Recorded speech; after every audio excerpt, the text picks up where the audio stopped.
Assalamualaikum warahmatullahi wabarakatuh. Perkenalkan, nama saya Kadim Hussein. Saya mahasiswa STKIP PGRI Sumeneb. Saya prodi Pendidikan Guru Sekolah Dasar. Saya di sini akan memaparkan hasil wawancara saya yang dilakukan di sekolah SLB Cinta Ananda, yaitu tepatnya di Jalan Belimbing, Loteng, Karangtua, Kabupaten Sumeneb, Provinsi Jawa Timur. Saya melakukan observasi beserta wawancara pada hari Jumat, tepatnya tanggal 17 Juni 2021 di sekolah SLB Cinta Ananda, merupakan tempat pendidikan anak yang berkebutuhan khusus. Pertama kali saya meminta izin untuk melihat kelas yang saat itu sedang melaksanakan beberapa pembelajaran, dan juga saya meminta izin sekaligus dokumentasi berbentuk video dan foto. Namun pihak sekolah tidak memberikan izin untuk mengambil dokumentasi, yaitu yang berupa foto dan video dari pihak sekolah. Akan tetapi dari pihak sekolah itu memberikan beberapa video yang ada di sekolah. Saya sebagai pengganti tidak dibolehkannya untuk mengambil dokumentasi itu yang berupa video atau foto. Bahkan mengambil dokumentasi dalam berbentuk foto pun kepala sekolah tidak mengizinkan banyak untuk mengambil foto, melainkan satu foto saja dalam satu kelas. Dan pada akhirnya saya memutuskan untuk melihat kondisi siswa yang ada di dalam kelas tersebut. Terus beralih pada hasil wawancara, di mana kepala sekolah menceritakan sedikit awal mulai merintis mendirikan sekolah tersebut, di mana sekolah tersebut masih belum berbentuk bangunan khusus, melainkan hanya dilakukan di rumah kepala sekolah itu sendiri, yaitu tepatnya di Kampung Arab. Awal mula kepala sekolah tersebut merintis sekolah yang sampai saat ini bernamakan SLB Cinta Ananda, yaitu pada tahun 2008, di mana kepala sekolah tersebut hanya melakukan terapi pada keponakannya yang memiliki yang memiliki keterbatasan autis. Terus keponakan kepala sekolah tersebut kesulitan dalam berbicara, dan usianya pada waktu itu memang sudah saatnya keponakannya itu sudah berbicara. Dari sanalah kepala sekolah melakukan terapi pada keponakannya itu, dan selang beberapa bulan kemudian keponakannya itu sedikit demi sedikit dapat berbicara, dan pada akhirnya bisa berbicara seperti anak normal pada umumnya. Dari perubahan itulah banyak tetangga atau orang-orang sekitar yang berada di lingkungannya, khususnya di desa Kampung Arab itu, menanyakan perubahan itu pada orang tua keponakannya itu. Mungkin karena melihat anak-anaknya itu sudah bisa yang awal mulanya masih belum bisa berkomunikasi atau berbicara, yaitu sudah mulai bisa berbicara, meskipun tidak selancar pada anak normal.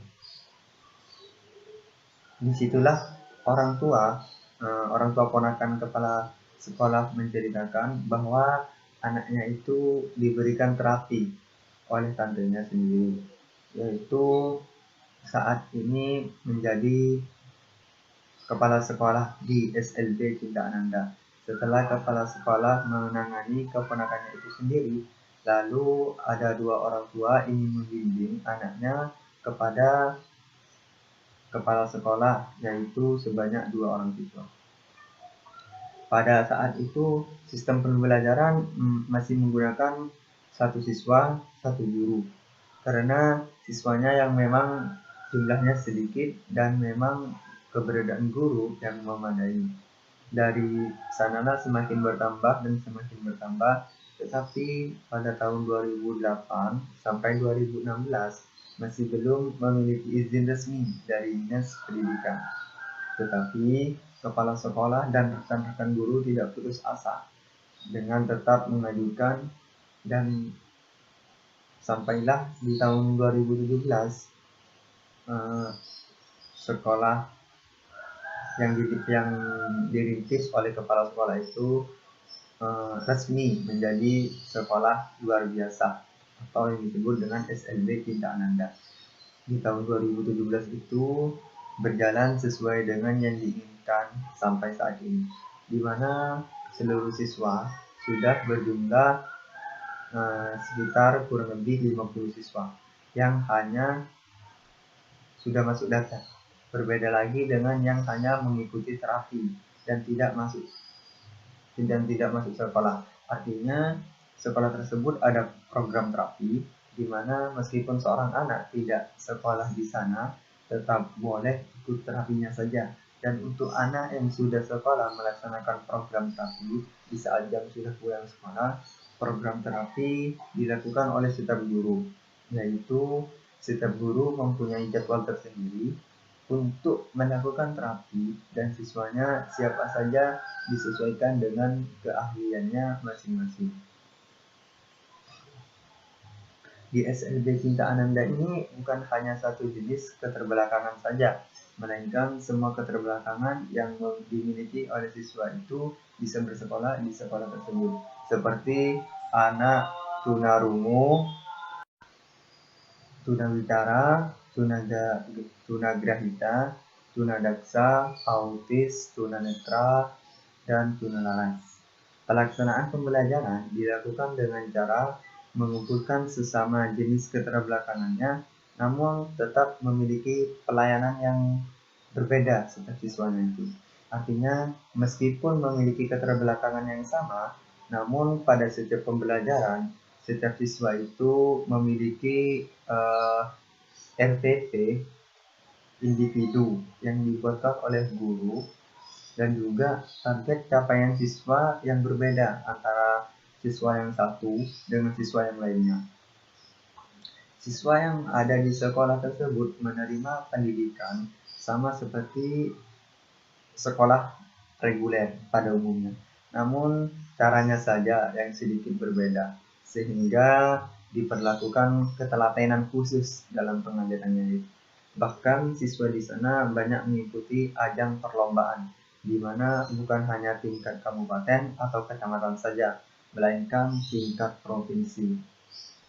Di sekolah tersebut sudah terdiri dari 8 kelas, yaitu kelas 1 sampai kelas 6 atau yang umumnya dikatakan sebagai SD, dan selanjutnya kelas 7 dan kelas 8 yang setara dengan SMP. Kelas 1 dan 2, bahkan di sana ada PAUD-nya juga. Namun masih belum bisa masuk data karena memang masih belum sampai usia anak masuk sekolah. Sistem penerimaan siswa baru di sekolah tersebut yaitu sama seperti di sekolah reguler pada umumnya. Tetapi kalau bisa disertakan keterangan dari dokter untuk mengetahui keistimewaan apa yang dimiliki anak tersebut. Apabila tidak ada, maka kepala sekolah memantau betul bagaimana anak tersebut dalam kesehariannya dan sikap anak tersebut, serta gejala apa yang ditemui saat di sekolah, dan disitulah guru atau kepala sekolah mengkonsultasikan pada dokter spesialis, dan apabila memang benar, maka guru meminta orang tua untuk membawa anaknya diberikan penanganan langsung oleh dokter.